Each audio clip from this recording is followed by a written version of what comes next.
अम्मा की बातें चैनल में आप सभी का स्वागत है। भोजपुरी बोली की सबसे बड़ी खूबसूरती उसकी लोकोक्ति और उसके मुहावरे हैं।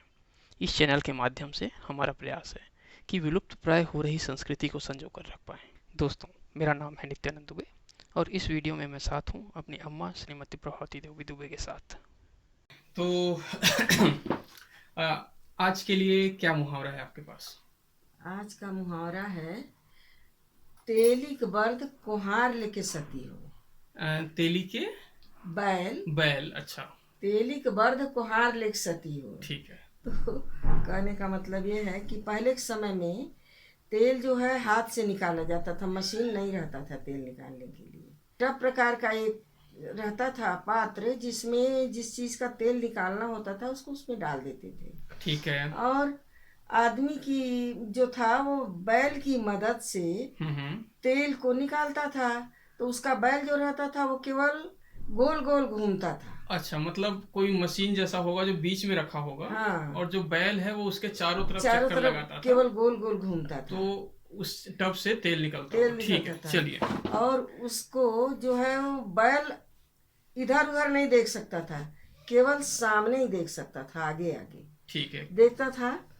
तो यही कहते हैं कि तेली का बैल जो है केवल गोल गोल घूमता था। उसको अगर कुम्हार खरीद के ले जाए ठीक है। तो वो कभी कभी सफल नहीं हो पाएगा, ठीक है। क्योंकि वो जो है कुम्हार, वो तो खेती काम के लिए ले गया। इस बैल को तो केवल गोल गोल घूमने की आदत है, ठीक है। तो वो उससे खेती का काम कर नहीं सकता बैल।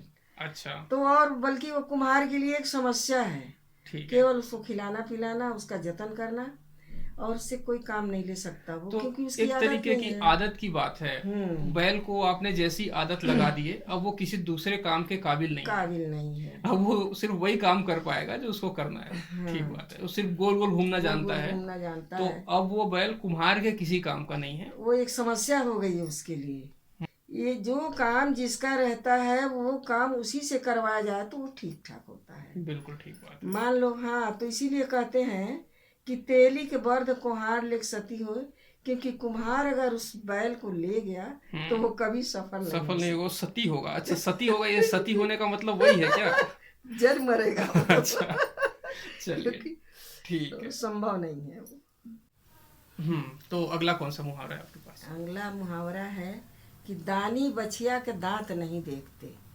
कहने का मतलब ये है कि अगर आपको कोई चीज़ कोई गिफ्ट में देता है ठीक है। तो आप ये मत सोचिए कि ये चीज़ सस्ती होगी या ये चीज़ हमारे काम की नहीं है, हम्म। ये अच्छी नहीं है। हम्म।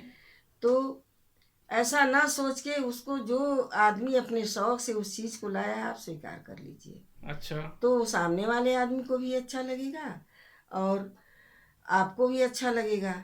और अगर उसका आप मूल्य आंकेंगे कि ये इतना ही कीमत की होगी, कम कीमत की है, ये हमारे लायक नहीं है, हम्म। तो सामने वाला आदमी जो लाया है उसको बहुत दुख होगा। हम्म। वो सोचेगा कि हम तो इतनी शौक से इसके लिए लाए और इसको पसंद नहीं आया। हम्म। और वो इज्जत उसके मन में आपके लिए नहीं रह जाएगी जो पहले रहती थी। हाँ, तो इसीलिए कहते हैं कि दानी बछिया दांत नहीं देखते तो हैं। ये जो मतलब दानी बछिया, मतलब जो मैं समझ रहा हूँ कि दान में आई हाँ, बछिया जैसे, के हाँ, दांत नहीं गिनते। जैसे दान में जो बछिया को कोई देता है, हाँ हाँ। ब्राह्मण को या किसी को, हाँ हाँ। उसको ये नहीं देखते हैं कि ये देसी गाय की बछिया है कि जर्सी गाय गाय की की बछिया बछिया है। है। ये आगे बढ़ के हमारे कितने काम तो में आएगी, दूध कितना देगी, ऐसा आप ना सोचिए। हाँ हाँ। जो मिल गया उसे आप स्वीकार करिए, उसी में आपकी इज्जत और सामने वाले की इज्जत है। जो दांत है, जानवर के दांत देखकर ही उसकी उम्र का पता लगाया जाता है। अच्छा, इंसानों के भी ऐसा कह सकते हैं, अगर आप कोई बच्चा है तो उसके दांत देख करके, दो दांत है तो 1 साल का होगा।